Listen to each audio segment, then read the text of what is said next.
I think that's been really well said, Dane, because in a lot of my interviews I talk to people and they say, this is the only way it's done, and they have this deep conviction, 100%, no other model works. What you're essentially saying is you take the human being into account, you take their strengths, what they like, what they're good at, and you basically get them to be in their flow, in their zone. Definitely. And that they will get better results doing that than you constantly trying to coerce and change them. Hi everyone, it's Panos here, Dane Atherton. Hey, I'm so pumped about this interview because this guy here has been a trainer, has worked in sales, has been a PA, has been an auctioneer, and in the last 2 years has become a business owner and has built one of the most incredible Harcourts offices in the country, right up there, like top offices, and one of the top offices in the state in Australia. I don't know exactly what the numbers are, but wouldn't be surprised if it's number one in the not too distant future, nationally. Hi Dane. Well said. Thanks, Tom. Hey, listen, firstly, congratulations. Thank you. 2 years. A lot of people do a lot of things in 2 years, but I've just seen this business come from a guy that was out there being just a trainer. You walk your talk, you've built an amazing business, you've built a great team. How many salespeople have you got? We've got 31 salespeople. 31 salespeople. And in 2 years, you have just built a total attraction business. And you're unique because you've been a trainer. And tell us the top 3 things that you've learned making the transition from training to running this business. Yeah, well, I think probably when I came in to buy the business 2.5 years ago, one of my insecurities was I hadn't sold real estate for a while and I was a trainer, and I sort of felt a fair bit of pressure that, geez, I better do this because I've been preaching it for a period of time. But now that I look back, not having the sales distraction was actually a very big advantage, because I see a lot of selling principals that have great reputations, great databases, but they've got vendors calling them, taking it away from really fundamentally, they're taking them away from the role of being a principal. So I didn't have that distraction, which now that I look back, I was insecure about it, but it actually turned out to be a big advantage because it allowed me to focus on what my actual job was. Right. I just thought I'd slip that in. The first thing I probably learnt was I'm not responsible for someone else's success or failure. Yeah. I'm responsible for creating the environment, the training, the leadership, the resources, the environment for them to step up if they choose to. Probably in training land, Tom, not dissimilar to you. You go and speak to an audience, you're pumped, you leave them in a haze of excitement. You go off to the next one, you do it again, and sometimes you can fall into the trap that they're going to implement the next day and the next day and the next day. Well, I found out very quickly that that's not the case a lot of the times. Change is hard and it takes time. So you can have someone commit to you, yes, I'm going to do that, I'm really excited, and then the next day, as a business owner, the reality of them not doing it is just cold, it's in your face. So I had to get used to that. Okay, so in many ways, you running the business now, so are you basically training them all the time instead of just training them at a workshop and then they're out on their own? How have you built this business this way? What do you think that you do? What is your core competency that helps you get these sorts of numbers? I mean, and I know the numbers are incredible. Yeah, well, okay. It's interesting because a lot of people would make that assumption that I would be training all the time because of my training background. But there's a little thing called profit in your own land. And I think probably the first session I did was fantastic, but then it just becomes Dane, and I think what I'm conscious of is getting new people, fresh people in. And we had Neil Henry from the Titans come in. We've had yourself come in. We've had Michael Sheargold, Lee Woodward. We've had Mel Meninga. We just keep it fresh. So we're always trying to get new faces in to inspire and at the end of the day, it's just about getting people back on track to the fundamentals. That's what it comes down to. And any way we do that, we try. Get on that. What are the fundamentals? Oh, well, it's building relationships with people who own homes that you want to list with. I think that's what it comes down to, doesn't it? So if you have a relationship with someone who owns a home in a marketplace that you want to list, there's a good chance if you've positioned yourself as their real estate expert, you're going to get called in. But then there's another whole part of that, which is, as you talk about, attraction. So any action that's designed to generate listings I think is the core focus of most really good salespeople. Okay. After employing all these people, some have been successful, some have not. What's the secret to a good salesperson? The audience that's watching out here, if they had to turn around and say, that appears to be what good people do, if you had to summarise it in a couple of minutes, what are the characteristics of top agents? I think the characteristics are so many, but the one thing that I notice is that the great, really good performers are authentic and they find their niche. So I'm a believer that there's more than one way to do real estate. We've got a lot of people who do a lot of auctions, given my persuasion. We've got some of our top people who don't do auctions. I'm okay with that if that's their belief. So if they believe that this is the way that I want to run my business and they come from a good place, that's okay with me. And I think there's some magnificent people who operate that way in our business. So I think it's about finding what you believe in. You know, where's your energy around, and going towards that and being authentic. Because at the end of the day, there's a list from A to Z of ways you can generate listings. There's a list of A to Z of ways you can market property. But as long as you've got a consistent formula and a consistent approach to it, and you do it often and you enjoy it and you do it with passion, I think it can work.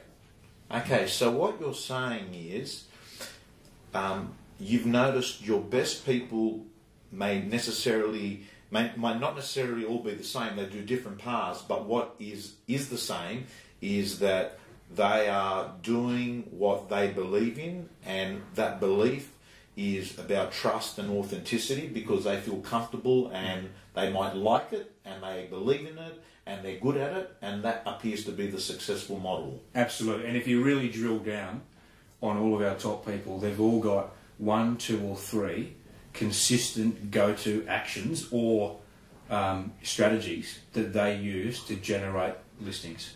So, okay. And can we talk about some of those actions for? Yeah. And people have got different ones. Yeah. You tell me some of the ones that excite you when you see your people doing them because you know that they're results driven. And we really have a really big cross section. So this is something that I'm very passionate about, because part of my job as a leader is to not make someone feel bad because they don't happen to fit that box. It's actually about bringing them, saying, hey, that's the way you operate and that's great. You've got to embrace that. Yeah. And a good example of this, we've got 2 guys that work together as a team, and they're very database driven. They're private treaty driven.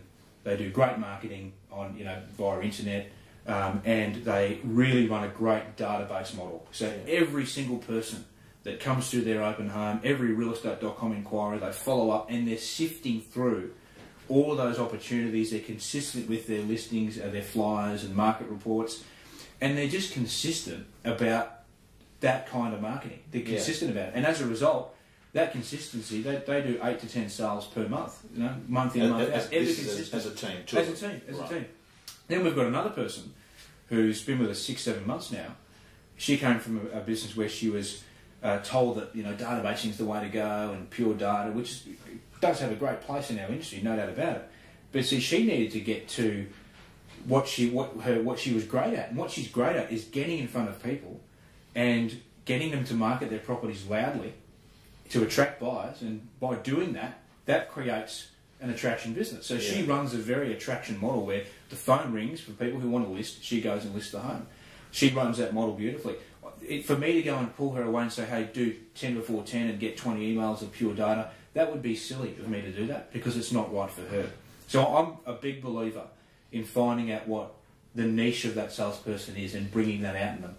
Got you. Okay, so I think that's been really well said, Dane, because in a lot of my interviews I talk to people and they say, this is the only way it's done, and they have this deep conviction, 100%, no other model works. What you're essentially saying is you take the human being into account, you take their strengths, what they like, what they're good at, and you basically get them to be in their flow, in their zone. Definitely. And that they will get better results doing that than you constantly trying to coerce them, changing them. We've got a very broad geographic, so we've got Broadbeach, Paradise Point. For those of you that don't know the Gold Coast, that's 2 central hubs, Central Gold Coast and a Northern Central hub. So we've got 31 salespeople, of which most of them are market leaders in their respective farms or catchments. So they all operate different. You know, they all operate in a different way. Where I think those people are coming from that say this is the only way, what they're really probably, how they're really coming across is this is what I believe in. So if a principal believes in that, that's great. But it doesn't mean that, you know, your 5 best producing agents are going to be the same. Flexibility is a big word there. And it must be something that you have developed as a leader, because knowing you're an auction person, aren't you? And you're very much on print, brand, big ads, big BPA. Is the business still, like, it does do a fair bit of auctions, doesn't it? Oh, yeah, how many auctions would you? We do 30 to 40 auctions a month. Okay. And that comes from people who do auctions, that believe in doing auctions, that choose to do auctions because they believe in it. Right. It doesn't come from me saying, you've got to go and do auctions. Right. I learnt that pretty quickly, is that you don't have someone who doesn't believe in the process go and do the process, because what they'll do is they'll apply the private treaty process to an auction. It won't work, and they'll say, see, I told you, it doesn't work. So it proves their point. So we provide training, and a lot of my discussion is around that. But that just comes from my personal persuasion. If they want to jump on board that's fantastic. But if they don't, and they're working and their business models, you know, it's working for them, well, that's okay as well. Dane, we talked about some of the good things that people do. I want to focus on, when you see someone that's struggling and it's just not happening for them, what have you identified their reasons could be? It's really interesting, because my wife and I, who's my business partner as well, we talk about doctor sale. And quite often when someone is in a bad way, the first thing to go is their abundance mindset. Right. So if someone hasn't done deals for a while, which can happen, we all get in flat spots. Our energy's low, our diet normally goes out the window, we don't exercise. So all of the things, when you're tired and cranky and you're not getting results, it's really interesting. Human nature is that you stop doing things and you start picking up bad habits. So what I find is when people are low, they develop a scarcity mentality and they start looking outside of themselves for the answer. Right. And that's when you can get, you know, people say, hey, our coffee machine's broken and we only have 1-ply toilet paper, we need 2-ply toilet paper, that's the reason. You know, just an exaggeration. So, I mean, people start looking outside of themselves for the answer. That's a bad part of human nature, and that can be a bad part of an agent that's not doing well. Okay, so what you're saying there is, to me, you're talking more about, that's more about attitude, mindset, and less about skill set. Yeah. But what you're saying is, when that goes, it seems to affect everything. That's right, yeah. I mean, it's almost cyclical. You know, so when someone has a good run, they do a lot of deals, then they've got no stock because haven't been prospecting, because they've had, you know, sales has been the distraction. What happens then is they get into this month or two where their stock isn't as high. They're not feeling, they derive their energy from outcomes. So the deals are gone, you know, the excitement's gone, and then they can get into a flat spot. Now, rather than going towards the actions and getting back into the generation side of it, sometimes they can focus on the negative.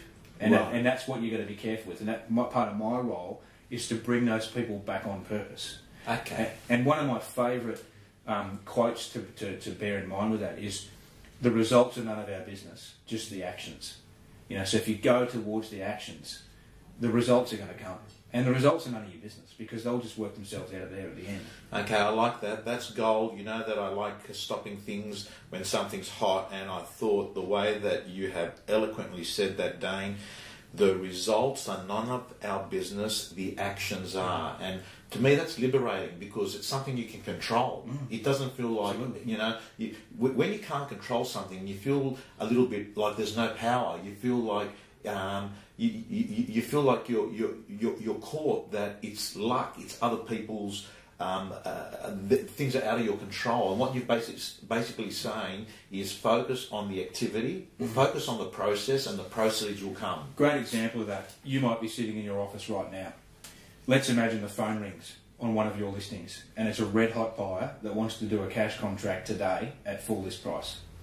Most people's energy would go through the roof. So you could be having a bad day, you get that phone call, and you slide down the back pole, you're in the car, you're out there that quick, and you're so excited that you just juices are flowing. If I had spoken to you an hour before that, you would have said, oh, I'm a bit flat, you know, not going that well. That phone call comes, your energy's great. What I'm saying is that phone call was not of your control. What was the control was getting that listing correctly priced and marketed in the first place. Yeah. So rather than have energy around that outcome, have energy around getting the price reduced, have energy around getting the right method of sale, right marketing, because that's like those phone calls will only come if the other actions are taken care of. Does that make sense? Yeah, absolutely makes sense. And I think if anyone that's watching this should take really, really big note that it's really exciting to know when you've got a challenge or a problem, Dane, and you can actually do something about it. That's a liberating, exciting feeling, you know. And what you're saying is that you can control price by the feedback you're doing and the type and crucial conversation you're having with the vendor. That you can control the amount of listing presentations you're going to get to over a period of time with the amount of relationship appointments you're having. So what do you say, Dane? What do you say to somebody who's watching this right now, who's in that, not in momentum? Because more or less you're talking about when someone's got abundance and momentum, things are generally good. It's when you don't have it. Is there some advice that you can give to someone that needs to sort of snap out of it and move forward? One of the great things I heard once, and I love this attitude, it's easier to sell 10 homes a month than it is to sell 1 or 2. Now, when you think about that, that sounds really weird, doesn't it? But when you think about it, to sell 10 a month, yes, you have to work hard, yes, you have to do the actions, but it's exhilarating. You know, it's effortless. You're in the zone. Yeah, you've still got to have the tough conversations, but if one deal falls over, you've still got 9 others. Yeah. When you're doing 1 or 2 a month, you're probably only doing 1 or 2 a month, maybe because you're just starting and you're building, but most of the time it's because you haven't done the work that you needed to do to get the amount of listings you need to get, do the reductions and all those, to get the marketing right. So it normally comes from avoiding the actions when you think about it. Yeah. So the thing is, if you're avoiding the actions, this is what I love, and this is one thing that if I went and did a training session again, which I will at one stage go back and do that, still have my business, of course, but go and do it. But I'd love to do this with our own team. Let's talk about prospecting. But here's the phone. Okay, so let's pick up the phone and let's make the call. What happens is everyone goes, yeah, that's a great script, that's fantastic. But when it comes to actually physically picking up the phone, there's something that comes over some salespeople where it's just this fear. Yeah. And I'm here to say that's normal. Like don't beat yourself up because you have the fear. Yeah. Beat yourself up when you feel the fear and then don't do it. Yeah. That's giving in to yourself. Yeah. Here's the reality, is that what's the worst that can happen? They say no, they say I'm busy, they tell you to go away. Most people who prospect really religiously and consistently don't come into my office and say, I've had all this abuse today. That's not what they focus on. They focus on because they don't get it. It doesn't exist. You mentioned a word before we started, detachment, and I can't help but I'm thinking about that word there, that good people get detached from, negativity and absolutely. knockbacks. I remember I had I listened to a speaker once who runs a really big business, and he's got 250 salespeople. And he said, I love the energy around that amount of people. Now, I know some people that would say, there's too much ego and there's too much this, and I think that's focusing on the wrong thing. Like, if you focus, you can choose to focus on what you focus on. Yeah. And I think that's a good example. But that comes back to that controlling the outcome. If you go towards the action is making the call, being happy when you do it, smiling through the phone, asking the question, getting your script right, and just actually making it. Yeah. If you do that often enough, it develops a fitness, it develops a resilience. If you've prospected for an hour in the morning, you're much more likely to do a great presentation because you've worked it, you've worked hard. It flows on. It has a flow-on effect, getting that discipline right. What you used the term before we got together here today, real estate fitness. Yeah. What's real estate fitness to you? I think real estate fitness is you meet people who are at the top of their game, and you can only get to the top of your game by doing and going towards the actions. Going towards the listing presentations, getting in the zone, going towards the difficult conversations with vendors, going towards the price adjustment meetings, the remarketing meetings. If you're doing a lot of that and you're doing deals and you're in that fitness, you just seem to have no hesitation in going towards the things that need to be done. Where you're not fit is when you're focusing on what the seller might say or, the negative outcome, and it can be very sort of what's the word? The procrastination. Yeah. It can be very prohibitive for some people. Going towards, I just think people who are fit in real estate have earned the right to be fit by doing the work. Yeah. And when they do the work, that's very attractive when someone's fit Yeah. because they're so clear with the client. Yeah. This is what we're going to do. We're going to take you on a journey. We're going to tick that box. We're going to do this. We're going to do that. And there's nothing more endearing than seeing a salesperson. And there's nothing more attractive than someone who's got a plan. Beautiful. Dane, I'm really excited because in June this year you're going to be speaking at ARIC, and you're going to cover a lot of this content plus much more because you're going to be able to deliver it in your words. I want to thank you so much. I want to ask you one final question. If you were starting in real estate again, day one, what advice would Dane Atherton give Dane Atherton? I've watched you do all these interviews, and I love that question. And I knew that was coming, but I should have prepared for it. What advice would I give? I heard another speaker answer the question when I watched your interview, Right. and it actually resonated with me. Right. And the answer is, the advice I would give myself is back yourself and think big. Right. So if you back yourself and you think big, when you think about it, the difference between people who are doing incredibly great things and the people who aren't is that the people believe in themselves. Yeah. Not in an arrogant, egotistical way, but they just have a self-confidence. Yeah. And I think it's harder when you're young because you don't know if you're on the right track or not. But look at someone who's doing what you want to do, and if you're doing what they're doing, Yeah. and you're doing what they did to get there, well, you're on track, and just believe in that. Have the confidence to go and take that lease next door, or to put on the PA, Yeah. and just what would happen if everything went well, not the other way. Oh well, I'll be cautious and I'll hold back, and then you don't reach your potential. Well, I've got to tell you, I think it's a great way to end it, because I think anyone that's sitting out here watching it now should be thinking, embrace fear, embrace discomfort, because what you're saying is it's normal. What is really, really bad is not doing it. Oh, absolutely. And look, I think if you get, like most salespeople, maybe if you get them on the right day, will actually tell you, hey, look, I get scared too. Yeah. And there's nothing wrong with it. I get scared. I make calls, but I'm telling you, I have hesitation. I talk myself out of things. But every time that I've fought that and I've gone towards it, it always ends well. So go towards it. Beautiful. This has been Dane Atherton, Harcourts on the Gold Coast. What are the two offices? Harcourts, Broadbeach, Paradise Point. Harcourts Broadbeach, Coastal. Paradise Point, Harcourts Coastal. Thank you so much. Thanks, Tom. Thank you. Thank you.